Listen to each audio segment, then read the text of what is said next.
एक दफ़ा का ज़िक्र है, एक बच्चा अपनी माँ के साथ रहता था। वो गरीब थे और मुश्किल से गुजारा करते थे। माँ की सिर्फ एक आँख थी और उसकी वजह से बच्चा उसे शर्मिंदगी समझता था।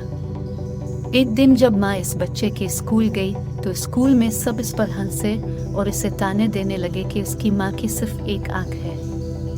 इसकी वजह से बच्चा अपनी माँ से नफरत करने लगा और समझता है कि इसकी माँ की मौजूदगी इसके लिए सिर्फ शर्मिंदगी है और वो इसके साथ रहना नहीं चाहता। चुनांचे इसने फैसला किया कि वो मेहनत से पढ़ेगा और अपनी माँ को छोड़ देगा। बच्चे ने अपनी पढ़ाई अच्छी तरह से मुकम्मल की और दूसरे शहर में अच्छी नौकरी हासिल की। वो अपनी माँ को छोड़कर दूसरे शहर में आबाद हो गया। उसने एक बड़ा घर खरीदा, शादी की और खुशगवार कामयाब जिंदगी गुजारने लगा। वहाँ उसके पास उसे अपनी माँ और उसकी वजह से होने वाली शर्मिंदगी की याद दिलाने के लिए कुछ नहीं था।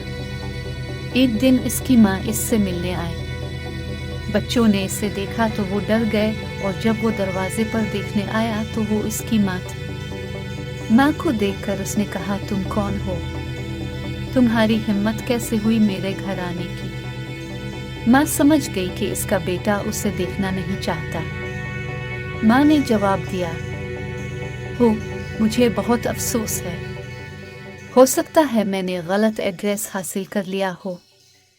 मैं अपने बच्चे को तलाश कर रही थी। फिर वो वहां से चली गए। एक दिन बच्चे को इसके स्कूल से तकरीब में शिरकत के बारे में एक खत मिला। तकरीब के बाद वो अपने पुराने घर चला गया जहां उसकी माँ रहती थी।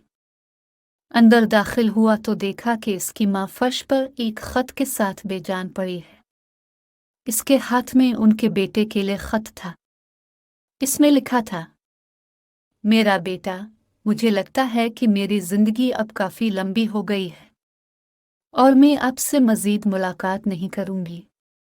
लेकिन क्या मैं आपसे जिंदगी की आखिरी मुलाकात की दरख्वास्त कर सकती हूँ? मैं आपको बहुत याद करती हूँ और मुझे बहुत खुशी हुई जब मैंने सुना कि आप स्कूल आ रहे हैं तकरीब में शिरकत के लिए। लेकिन मैंने स्कूल न जाने का फैसला किया। मुझे अफसोस है कि मेरी सिर्फ एक आंख है और मैं आपके लिए एक शर्मिंदगी की वजह बनी। जब आप बहुत छोटे थे, आप एक हादसे का शिकार हो गए और आपकी एक आंख ज़ाय हो गई। एक माँ के तौर पर मैं बर्दाश्त नहीं कर सकती थी आपको सिर्फ एक आंख से बड़ा होते देखना। इसलिए मैंने तुम्हें अपना आंख दिया। मुझे अपने बेटे पर इतना फख्र है कि वो इस आंख से मेरे लिए, मेरी जगह, पूरी नई दुनिया देख रहा है। मैं आपके किसी भी काम पर आपसे कभी नाराज नहीं हूँ। मैं आपको बहुत याद करती हूँ। मैं आपसे प्यार करती हूँ। आप मेरे लिए सारा जहां हो। हमने इस कहानी से ये सीखा कि हमेशा अपने वालिदैन से मोहब्बत और एहतराम करें, क्योंकि हम कभी नहीं समझ सकते कि वालिदैन कितनी कुर्बानी देते हैं हमारे लिए।